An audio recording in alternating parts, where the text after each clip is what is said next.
our next community conversation, we're joined by Eric Ward with UVA Athletics. He's sitting down with Steve. All right, Eric, seems fitting to start with basketball. The season ends yesterday at the ACC tournament to Georgia Tech in what turned out to be Ron Sanchez's final game as head coach. Yeah, he did an unbelievable job leading the team through a pretty tough situation, and you know, I think just super admiration for him and the coaching staff, and just being so first class in everything they did. And you know, it was a little bit of a tough season at times, but they never quit, and they really worked hard all year long and got some really good wins along the way. And it was you know, it was fun to see something different. I think we're all excited, of course, for the next chapter, but to see them, you know, pick up wins at Tech and Wake and Pitt and have some good wins along the way, some sellouts, and they really faced a brutal schedule. I mean, looking back, especially the non-conference portion at Florida and St. John's, I mean, some teams that really are going to be making deep runs in the tournament.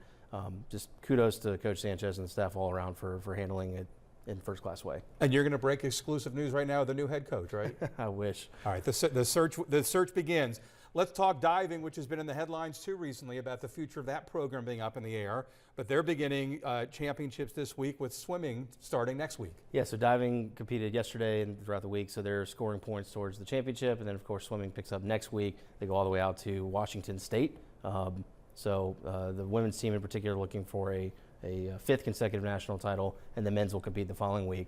And our track and field team, both of them are actually competing in the indoor national championships, which is this year in Virginia Beach. So they hosted a kind of prelim event to kind of warm up for that, but expecting that to be really fun this weekend to see how they compete. All right, we are not that deep into the season for softball, but hard to start better than 12-0. Yeah, they've had a really great home slate so far, and they're undefeated at home. Took care of business against James Madison on Tuesday, 6-0. But they're hosting Boston College, our first ACC home series this weekend, and it's been great to see the fan support at Palmer Park this year, and very much excited for this weekend to see how it comes together for ACC play. All right, a walk-off win for baseball as the Cavaliers get ready for their next matchups. They head out west to California. Yeah, it was a really nice win against Maryland. Tuesday night they played at the Fred Nats Stadium, which is really cool to see. A neutral site game, kind of equidistance between the teams somewhat. Nice win.